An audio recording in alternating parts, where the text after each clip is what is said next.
Beautiful soul, have you ever wanted to speak to angels? Do you believe angels can support you in your daily life? If this is you, go to my website homepage, theangelmedium.com, and sign up for my weekly angel message email.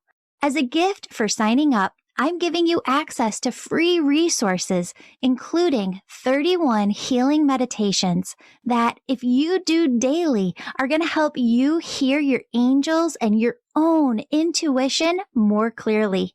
Start using these today and you'll see changes in 31 days. Now, take a deep breath. Feel the presence of your angels as they fill you with love, joy, peace, bliss, and ease. And remember, your angels say the messages that resonate with you in today's episode are meant just for you. Hello, beautiful souls. Welcome back to the Angels and Awakening podcast. I'm your host and author, Julie Jancius. And friends, we have a beautiful soul back today. Her name is Sarah Prout. She has a beautiful journal that she has just come out with. And Sarah, I love your energy so much. You are the manifesting queen. Welcome back to the show.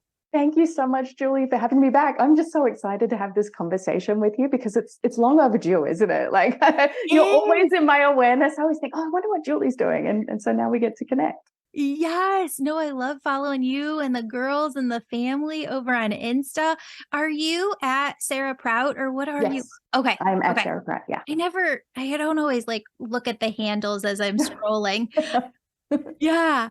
But is the journal associated with the DearUNIVERSE book? It is. So with the success of the DearUNIVERSE book, which has sold over 100,000 copies, and it's been translated into over 10 languages now, which it always blows my mind. I'm so incredibly grateful. And we thought, well, what's the next steps when it comes to connecting with the universe and deepening our levels of emotional empowerment? And so we thought, why not create a daily manifestation system so that people can really have that tool that helps them to guide their energy and set their number one intention for the day and have that sacred space to practice gratitude. So that's what the journal was really, why it was created. And it was so fun to create, Julie, because we really left no stone unturned. We bought, I think, over $4,000 worth of different journals, and we studied the best of every single element and put so much love and care and attention into every single detail. Oh, I love that. I love that. Well, and you really are like the manifestation queen. And I've got so many questions for you because Spirit has really been leading my consciousness, I would say, to a new level of depth. And what they keep showing me, because there's certain parallels when you work with just thousands of people and you have thousands of people every week emailing in, there are so many folks who are asking the same questions or telling the same stories through a different lens. And one of the biggest stories that I see come in and question is it goes something like this, like, hey, Julie, I love your podcast. Here's where I'm at in life. I really want to know what my purpose is. I have been praying for a decade or 20 years or 2 weeks, and I just don't feel like I'm hearing anything back. And what Spirit has been showing me is that we do get things back through our visual imagery within our mind, our intuitive imagination, but it's not always in the same method that they want to hear it. And it's not always what they want to see, because oftentimes it's a greater vision or potential of themselves than they believe themselves to be capable of. And so it happens so fast. Like this entire process with my clients that I've just described can happen in literally 4 seconds, where they pray, I want to know what my purpose is. They get a vision. No, that's not what I want. I can't do that. It's too big. I'm not worthy, whatever the thing might be. And they shut down. My question is is purpose really our choice? Oh, that is a big question, Julie. Wow. I believe very strongly in signature energy patterns that we all hold as sacred contracts before we're born. That from a law of attraction perspective, we know that the like energy attracts like energy. So it's all in alignment with what serves the greater good and the highest purpose. So I think that there are so many different schools of thought when it comes to manifestation. There's a lot of mind-based practices out there. And one thing, especially with my work, that I'm so devoted to is reminding people that there is a higher power at play. There is that divine intelligence that loves us unconditionally, that wants the very best for us. And I believe it all boils down to what is meant for us will manifest. Yeah. So yes, we can guide our energy. We can change the fabric of destiny if we really desire that. But ultimately, it's God's plan. It's the divine plan of what's unfolding. And our job as human beings is to trust in that unfolding. And so when you say your clients are on the brink of self-sabotage, they get that glimpse of the vision and they're like, oh no, that's too big for me. Oh, I'm not ready, or I'm not enough. And they shrink. Yeah. What they need to do is lean into the expansion of that consciousness, because that is what the divine is calling them to facilitate, so that the divine, the universe, can expand through them. Yeah. Well, and what I've seen, to your point just now, is that when you don't expand with that consciousness of the universe, Mhm. what you truly desire within your heart and the way in which your soul wants to grow and know itself here through that experience doesn't change. Like, maybe the modality changes a little bit, but Mhm. what it is that you're truly desiring in that experience or that purpose for you is Mhm. not going to change drastically over the course of your lifetime until you go do the thing, Mhm. right? Mm. And then we all realize we have the same purpose anyway, which is to seek as much joy as possible, to live and have fun rather than getting, bogged down by the things that happen to human beings, the Yeah. good, the not so good, and embracing it all Yeah. and seeing it as part of the bigger picture. So Yeah. I love that, Julie. This is why I love talking to you. Yes, We speak yes, the same language. yes, yes. Well, and can you talk to a little bit, you've been manifesting for a long time now, and as somebody who's been around this for decades too, what I've noticed in hindsight is that at first, when you're manifesting, it feels like a slower process. Like things are happening, Mhm. unfolding more slowly. But then once you see that you almost have this magic wand within your hand, and Mhm. you believe, like you believe, like you believe that what is calling to you is possible through all that is, you just start running and dancing with the universe, and you don't even hesitate. You don't, it's not that you don't have fear. You're like, well, maybe it happens, maybe it won't. There's not a little bit of surrender and acceptance in there. Um, but you go like, if this is calling to me, I'm just going to freaking run with it. Like I was hemming and hawing on this chapter that I'm writing for the new book yesterday. And I went out to the mailbox, got the mail, took a little break. And this one term that I had never seen before as I was doing research that showed up in my Mhm. writing. I go outside, I get Psychology Today magazine that came in the mail, and the term was in there. There was a whole article about it. So I'm like, okay, sign, just keep going. Yeah. H- How did you go from those moments where it feels slower to having the confidence to run? That's a powerful question. It comes back to understanding that our life unfolds in seasons and chapters. So we need to remember that not every season is going to be a fast season. It could be a slow season. I mean, look at the way that nature operates, especially in the wintertime. The leaves are off the trees, the ground's frozen. but magic happens beneath that surface. And so when we can learn to trust that stillness rather than getting agitated, it really has a powerful impact on the levels of trust that we're showing the universe that we're ready to receive. So for instance, like social media, it's instant gratification. Even knowing that, you want something, you want ice cream, right? You can get it on your doorstep probably within 20 minutes if you have one of those apps and someone can go and get it. So, I mean, my grandmother was born in 1913 and she died, like, I think it was 23 years ago now. And if I could explain to her the fact I could have ice cream here within 20 minutes, she would be blown away. Like, that is almost like instant manifestation.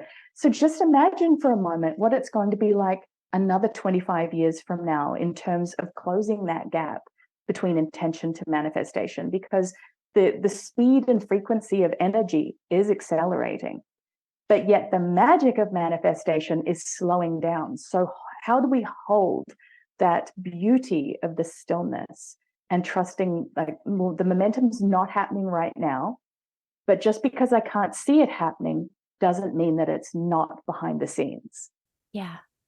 So let's go into that a little deeper, because I totally get what you're saying. Like, in this year, 2023, my grandma passed away, and it kind of Oh. created like a cascade of events where I wanted to be in that manifestation phase. I wanted to be working on the book, but spirit was like, just slow down, just wait. It'll be here come August.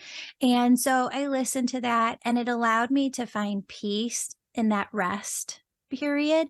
And now I'm in just the thick of writing the book, and you feeling all these downloads, and you're going to be in this energy for a while, which is really fun. Um, what did you mean exactly by like the slowing down and the speeding up? Like, was it that piece, or go deeper into that? It's about bringing intention to how you do things. Because as busy people, women, men, parents, all sorts of different caretakers, no matter what your role is in life, there's almost like this badge of busyness. Like, I'm busy. And, like thinking that you're doing something, needing to appear to be busy when actually slowing down helps to accelerate the manifestation process. Yeah. So it is about activating the art of surrender. And then another piece of that is that the universe will show you if you are going too fast by putting things in your way to show you a lesson, right? So we moved from Florida earlier in the year back to Vegas for a little while. We put all of our stuff in storage and we were rushing around being really busy. And my husband thought he'd take a couple of boxes down the stairs. This big trolley, heavy boxes. They had Tupperware, and it was Tupperware boxes. I'd packed them myself, had Buddha statues, angel sculptures, and angel wings, and special heirlooms from our grandparents and our wedding candles. And he thought, oh, I'm going to do this and I'm going to do it quickly. And I was drying my hair or something, and I heard this massive crash down the stairs. And he was laying at the bottom of the stairs. He fell or leapt 8 feet, landed on his ankle, and all this stuff was smashed. But what wasn't smashed were the angel wings and the 2 heirlooms from both sides of our family. A piece from my grandmother, a piece from his grandmother, side by side on the bottom of the stairs that were in 2 separate boxes. Had that stuff fallen on him, he would have been killed. Wow. So it's like the universe, and we took that as a very clear sign. We're going a little bit too quickly. Let's slow it down and remember that we're protected. There's angelic protection, there's ancestral protection, and that the blessing was that he just had a small fracture in his ankle. Yes. And then we remember that there is a bigger picture at play, and that when we slow down, we can then manifest at a much greater level.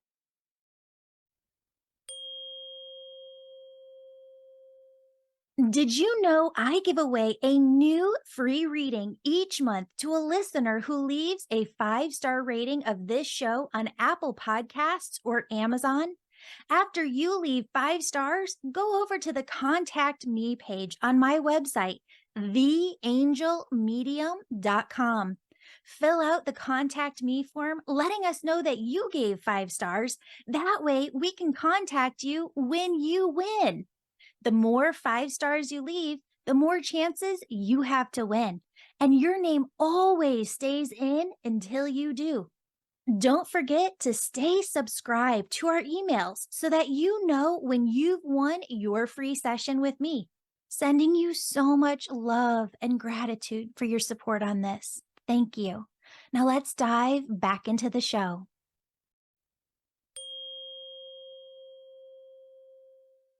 Oh, I'm so glad that he's okay, and it was just his brain. Oh, that's so scary, but you're right, Yeah. you're so protected, and that's just such a beautiful angel story. I was in a session a couple weeks ago, and Spirit showed me something that I had never seen before, where they almost took in my mind's eye this 3-foot ruler, and they said some people come into this lifetime, some souls, in order to achieve, everything just in this one clip, this one lifetime. But Mhm. then they took this 3-foot roller and they chopped it up into thirds. And they said some people come in to achieve what they're here to do within 3 lifetimes because they do want to bring in more rest, more enjoyment of their friends, their family, just life in general. Some people chop it up into 5 lifetimes, 10 lifetimes. And so they said we're all looking at one another, comparing ourselves to one another. But what we don't see is the way in which our soul wanted to experience this life is different. Maybe it's everything in one lifetime, maybe it's in a 3 lifetimes, maybe it's in 5 or 10. Have you seen this at all? And what do you think about this? Oh, this is a big question too. So Sorry. no, I know, do not apologize. I love this. This is my wheelhouse. I love it. Yay. So I mean, there are so many different schools of thought around this, and it depends how metaphysical you want to get.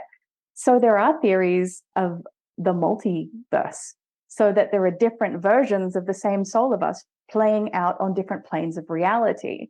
So just because you might be super busy in one level of reality, there might be another version of you that's just taking it easy, but you're still getting the holistic nature of the soul contract. So that's one theme. Mm.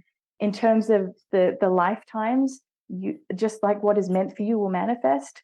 It's the same thing with your lifetime. What is meant for you will manifest. The big picture, the purpose of your soul being here.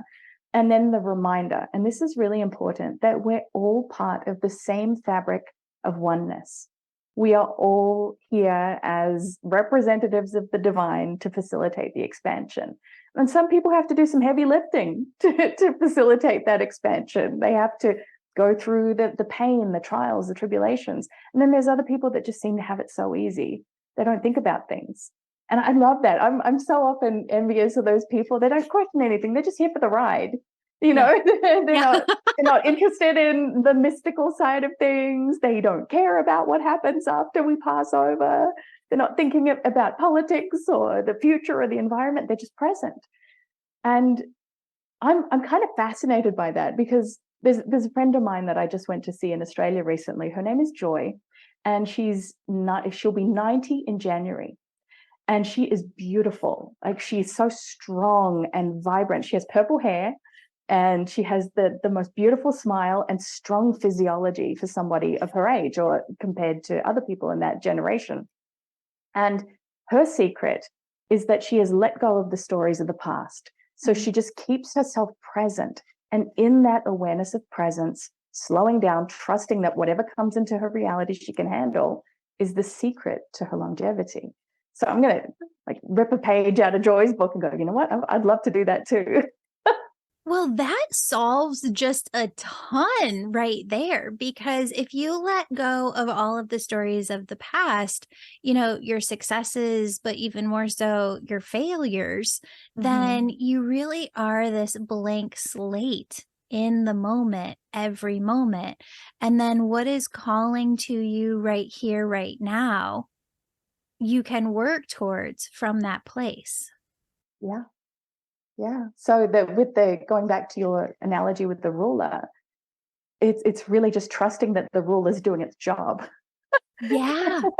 and then just like, okay, that's cool. Now it's a magic wand. That's amazing. It is. It really is a magic wand.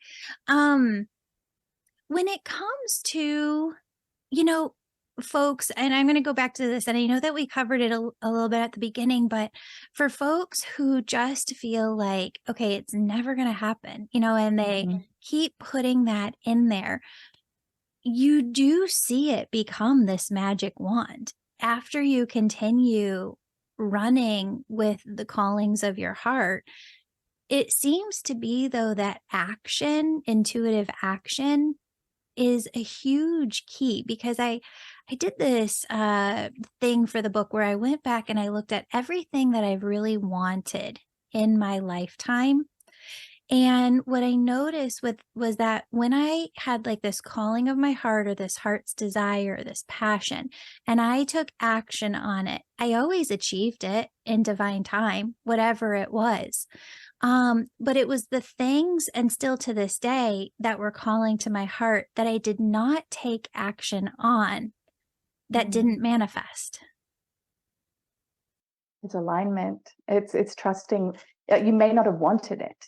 And so there's this beautiful editing and curation system that tends to happen, that some things get put on the back burner, right? And then they come to the foreground when you least expect it. And you're right, there is, with self-sabotage, very closely associated with that is the ignoring of intuition, of the insight that comes through, of the, I had a dream, but does it really mean that this is a sign that I'm headed in the right direction? That's the question I get all the time. Sarah, am I on the right path? Am I headed in the right direction? What I love to remind people is that there is no wrong path.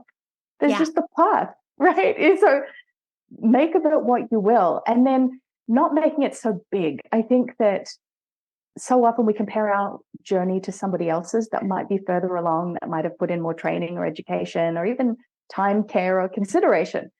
And so when we remember that we are on our own unique journey, our own timeline, then there's no rush. It's going to come to you if it's meant to. That's so beautiful. And it does. Yeah. And I found that time and time again. And sometimes the things that I've thought that I wanted haven't manifested.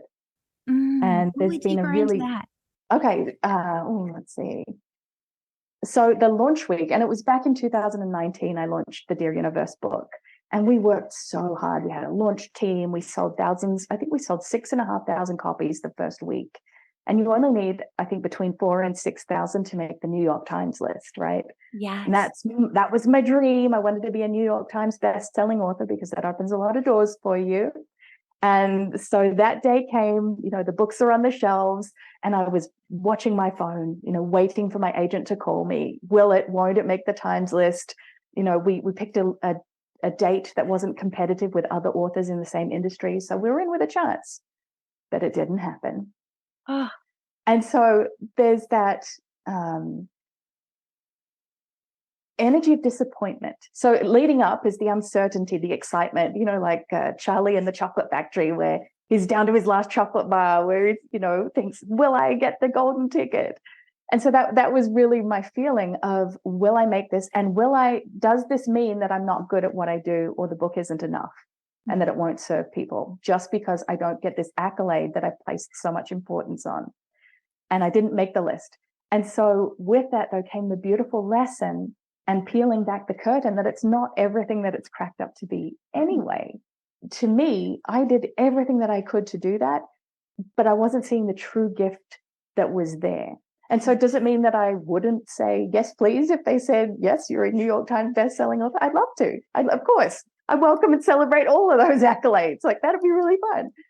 But is it something that my worthiness is hinged on? No, because I've been through that dismantling experience of that pedestal and realizing that that wasn't meant for me. And I do believe that I've sold more books as a result of trusting that it's getting to the right people at the right time. That's beautiful. That's so beautiful. And let's kind of take this, because there's a lot of people who want to write books or think that they want to write books out there. Let's just take this and kind of make it transparent, because there are different things that you do learn once you get into this business that you're not aware of right away. And it really is kind of this shock and awe moment once you learn. It's like, I remember when I did my very first book for Wiley back in 2010, it was called The Power of Influence. They gave me a check for $5,000 and I worked for the whole year. Now, I could have worked at somewhere like a fast food restaurant and made more money. Yeah. Right. So it's really not about the money as it is the experience, which is Yeah. most things, right? So you want to make sure that you are integrity driven. I mean, I know your audience, Julie. You've got all these beautiful people that have a story to share that's going to illuminate the world. Many of my clients have been down this path as well. Absolutely, absolutely. Well, and I had heard that at some point that you do, like, some people have to pay their advance back if it doesn't sell as many copies as they want it to. And we're not saying here that like to discourage anybody from writing. Instead, we're trying to encourage you, because just like Sarah's saying, my first couple of books probably will take a loss, because of the amount of work that you put in to doing them. And I've also heard along the way a lot of authors say that you have to kind of get a couple books under your belt before you really feel like a seasoned author and you understand like the flow and the writing process, and you really become a better author along the way. Although those same authors who say that are always like, but my first books, have more in them than anything. Really? Mhm. Oh, you see, I just cringe at like the book that I referenced in 2010. Oh, Dear really? Universe, I'm very proud of, absolutely. Yeah. But now, like when I did a book in that was released last year called Be the Love, Yeah. and that I got a six-figure advance for that. So similar trajectory, still had to work really hard, and it didn't do as well. Yeah. And it's coming out in paperback in October this year. So it's got a new cover and a new subtitle. So we're testing that. And I thought, like, I put my heart, my soul into this book. I bared everything. But now I'm a different person. And so, as Mm. personal development teachers, we're changing all the time. Like you said, Julie, you're receiving different messages from spirit that you Mm. probably weren't receiving 5 years ago, maybe even 5 minutes ago, right? Yeah. So it's like, what opportunity do we have to be transformational authors with the understanding that our books, anything that we create, is a living document of energy. Yeah. It's a living 100%. document of energy that's transforming all the time. So, and that you can bring your readers and your audience along for that journey. Whereas the book publisher, they're still like selling books that were published 20 years ago as if it was published yesterday. So they Mhm. have a different energetic signature that you can't necessarily work with, if that makes sense. So it's more rigid. Totally, totally. But what's so fascinating is that spirit keeps bringing through this message, and they have been for a couple of years now, that when it comes to all creatives, whether it's television shows or healers or, whatever it might be that's a creative force, that if you do have those books 20 years ago or even 10 years ago, to your point before, where we're accelerating at this hugely wild pace, even some books 2 years ago or 3 years ago that we're reading now aren't keeping up with the times. And so they've really been sending out this message in my session for the last couple of years that if you're being called to kind of reinvent something or bring through the message, but bring it through in a modern way, spirit is saying, please, please, please do this, because people are more likely to buy that newer book, right? Than that Mhm. 10-year-old version book. Well, you wouldn't buy a computer and install Yeah. the software from like 2015. Yeah, well, you might, I don't know, but just, but then let's speak into the timeless classics though, because there are definitely pieces of wisdom that stand that test of time. And so for me, looking at my two pieces that I'm the most proud of, Dear Universe, which is more of like a gifty, everyday inspirational resource, versus Be the Love, which was more autobiographical. I can see how it does feel like it's more of an archival piece, something that I can put down and move away from, and then work on the next 40 years of my life, and then work on another batch. So I think it depends on what style of book it is. If it's meant to this is interesting. This is coming through, something I need to share. So one of my hobbies is to read the reviews on Amazon, and you have to develop a thick skin for some of the things that come through, especially when you're bearing your soul. And it's a very, to me anyway, a sacred spiritual practice to not take things personally, which has taken a lot of time, but I've got there. And there was this one where it's like, personal development books that are more autobiographical need to come with a label. And it's like, I don't really want to know about this person's life. I should have been given the heads up. And I agreed with the person. They gave it 3 stars, which was fine. And I thought, you know what, that's actually not a bad idea, so that you know what you're reading. Because I think a lot of us as spiritual teachers think that sharing every single detail and minute corner of our life is going to help somebody else, rather than keeping it high level and non-personal. So we do have this almost like a fork in the path of how we can educate and inspire and uplift people. Yes. Yeah. But it's interesting, you know, to that point, and I totally see what you mean with the reviews, because I've been one of the things as you do a book proposal, they're like, read all of the reviews of books similar to yours, because you'll find the holes of what people are really looking for and what people like and don't like. But it's almost as if publishers want authors to write in this format of, like, a chapter is opening with some spiritual information, then a story about yourself, like that incorporates the teaching, and then more about the teaching, and then a client story, and then wrap it up and segue to the next chapter. Which I get, but you're right. You could just dive into the teaching. Like the entire book could just be the teaching. Yeah. And this is just speaking from me. I get sick of myself.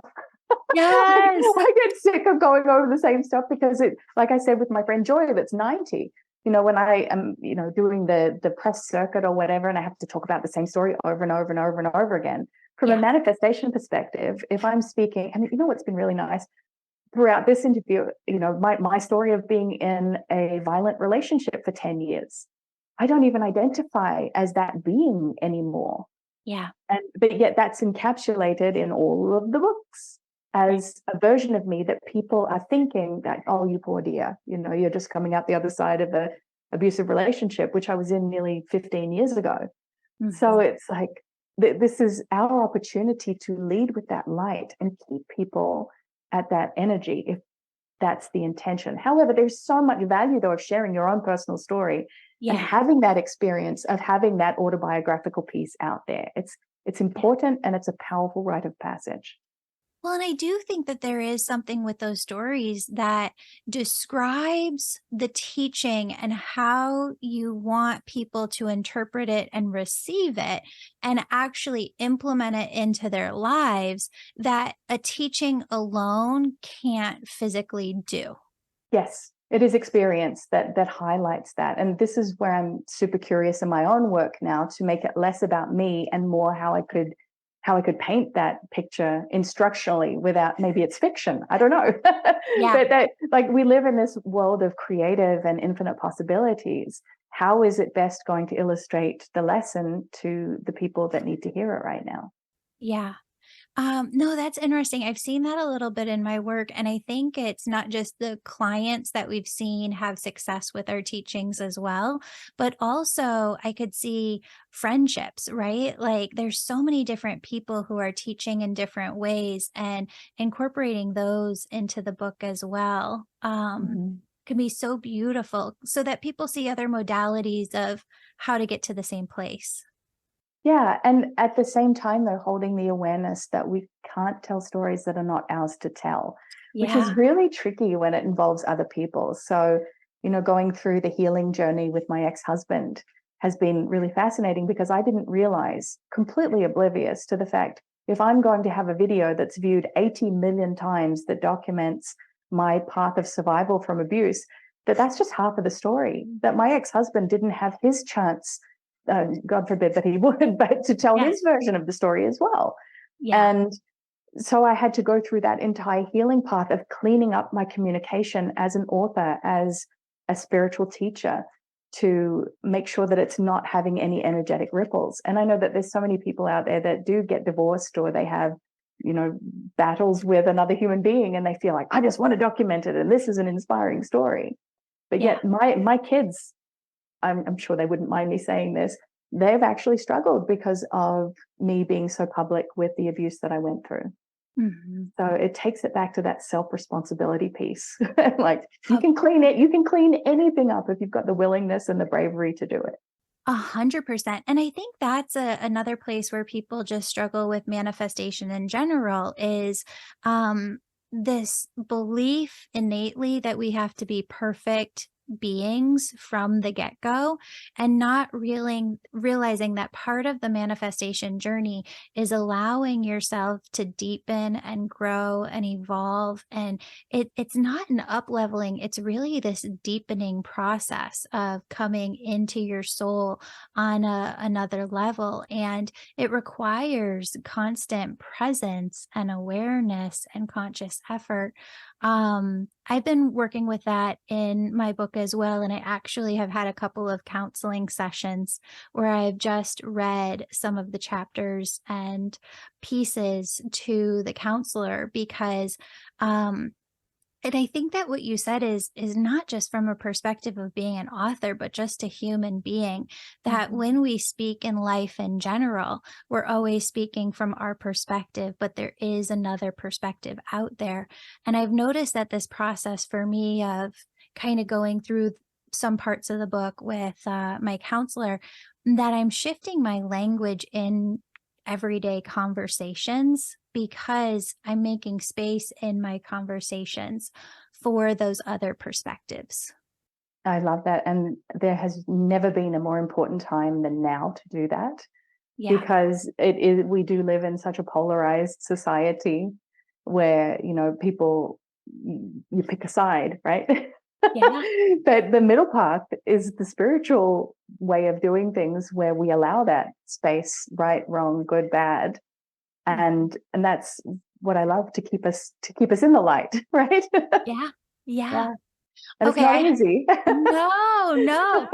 I have another manifestation question for you. And this is something that I've noticed along like the last couple of decades. There are times where I'm very, very visionary, and I see exactly, where spirit wants me to go. And then I know my job is to kind of reverse engineer it. Um, but I'll see a lot all at once. I'll see my health goals, my relationship goals, my business goals, and maybe there's 10 or 12 goals there. It's hard to go after all of them all at the same time. I'm wondering about your practice for you specifically within your life. Do you tend to take it like, okay, I'm going to take these 2 things or these 3 things and I'm going to work on this? Or do you just go after all 12 at the I'm same a fire hose. I just go after it all. time? And it's like, come on, Sarah, slow down. And that's why I crash a lot of the time. Yeah. It's really interesting I'm like, high energy, got to get it all done, because I'm inspired and I'm excited. So it's not like hustle just for the sake of being busy. It's like, I No. love what I do. I want to get as much of this out there as possible. But I wish I could clone myself, like I want to write a book and I want to do this. And the best thing to do, though, is to realize that, especially as women, we have different phases of the month where we're more inspired, less inspired, need to incubate, need to hide, need to be more introverted. And so we need to honor those cycles rather than pushing it through, because sometimes, like, especially towards my cycle, I'm like, I'm not interested in fitness or anything like that. I just want to sit down and eat a bag of chips. Right. Yeah. It's like, and you know what? I love me. I'm going to do that. Yeah. Because that is the most spiritual and self-loving thing that I can do in this moment. Yeah. And there's no guilt or shame around it, because I think that you get to a certain point where it's like, don't do things that you don't enjoy doing, but know that they're going to contribute to you in the most beautiful ways if you do invest in that time. So this morning, for instance, spiritual practice, thinking I've got to get all this stuff done. We're working on new sales pages for the journal. We're doing all of this amazing stuff. And I started having a little bit of a panic attack.